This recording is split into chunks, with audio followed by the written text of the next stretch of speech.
लगभग आप देखेंगे तो आपको यहां से क्वेश्चन मिल जाएगा। दादूपंथी संप्रदाय।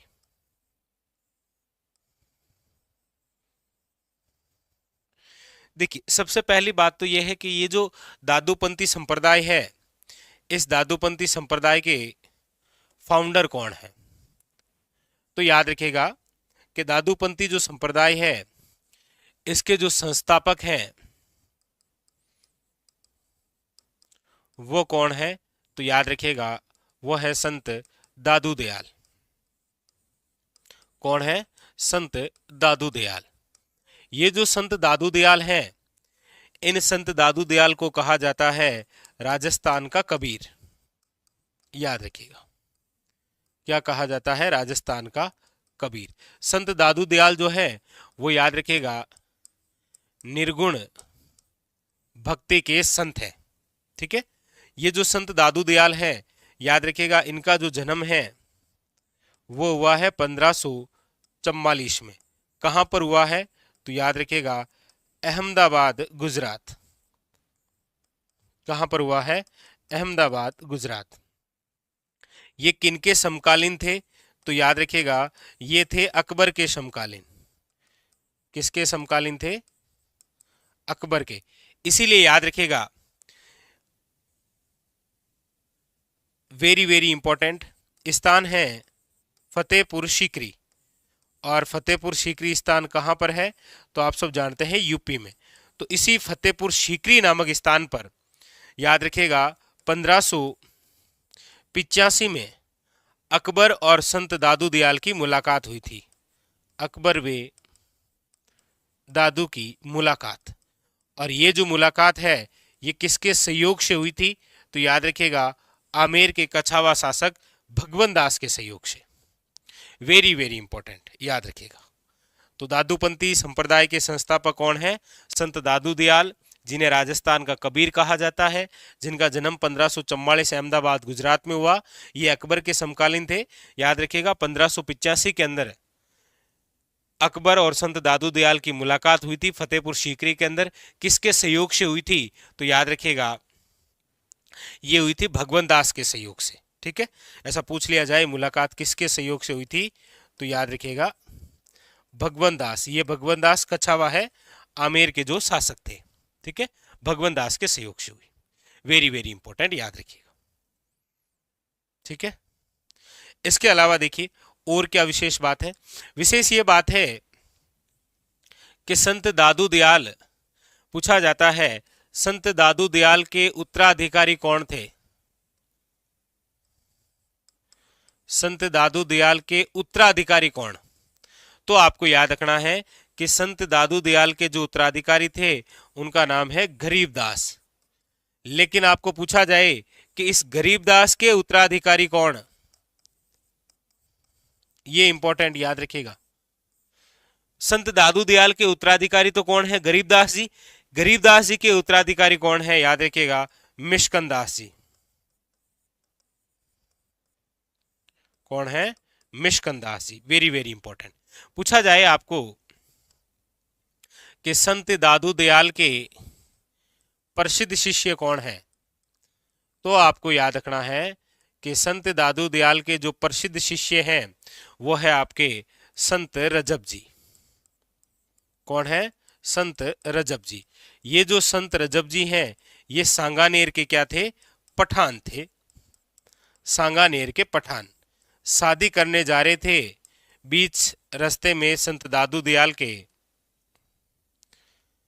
उपदेश चल रहे थे तो सारी बारात और रजब जी सहित वहीं बैठ गए।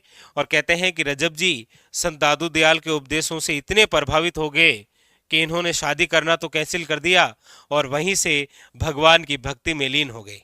इसीलिए कहते हैं कि संत रजब जी वे व्यक्ति हैं जो आजीवन दूल्हे की वेश में रहे थे। आजीवन दूल्हे के वेश में।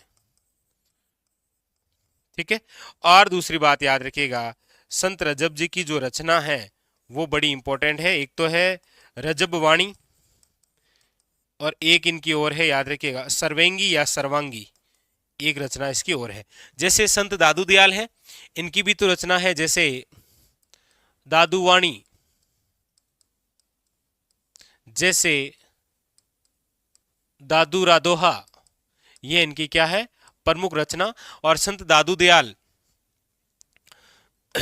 के उपदेश की हम बात करते हैं तो याद रखिएगा, वेरी वेरी इंपॉर्टेंट, इन्होंने जो उपदेश दिए थे वो कौन सी भाषा में दिए थे, तो याद रखिएगा ढूंढाड़ी में दिए थे।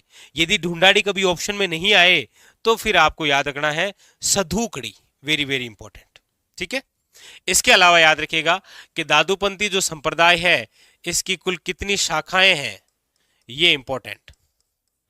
तो याद रखिएगा शाखाएं हैं 5। कितनी शाखा है, 5। कौन कौन सी है, तो याद रखिएगा, देखिए खालसा, खाकी, नागा, उत्तरादे और याद रखिएगा विरक्ते। ये 5 क्या है, इनकी शाखाएं हैं।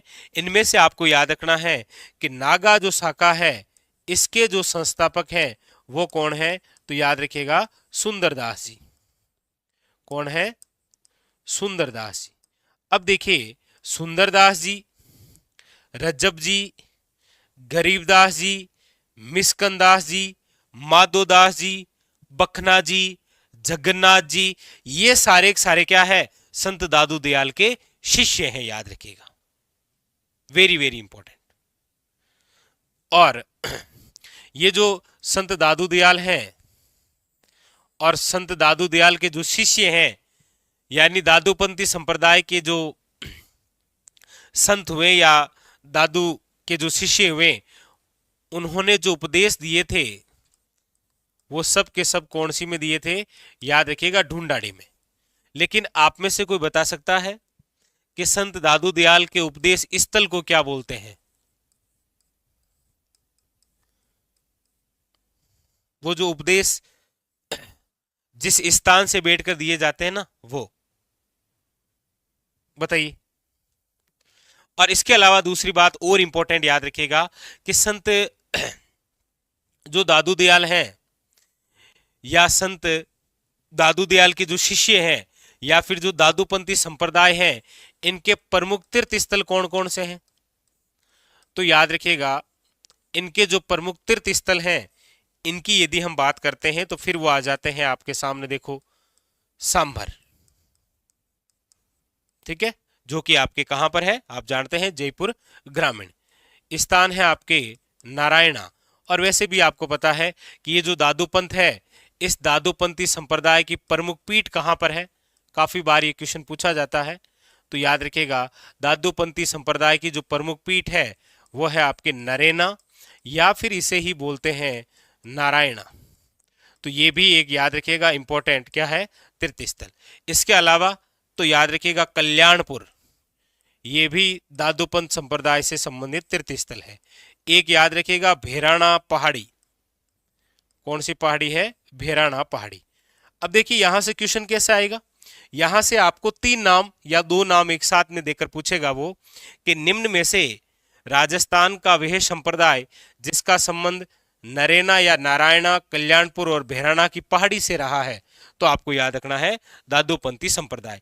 इनके जो उपदेश हैं वो ढूंढाड़ी में है, लेकिन उपदेश जो स्थल है वो कहलाता है, याद रखिएगा क्या, अलख दरीबा।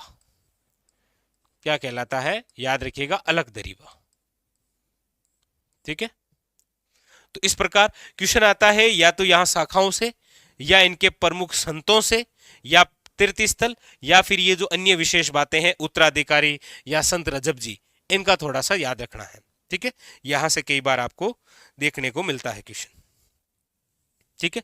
अब देखिए क्वेश्चन क्या है, क्वेश्चन है कि निम्नलिखित में से कौन सा दादूपंथी उप संप्रदाय नहीं है, खालसा है, नागा है, ये नागा है, ठीक है, खाकी है, लेकिन कौन सा नहीं है, तो चंडाल नहीं है, ऑप्शन नंबर डी।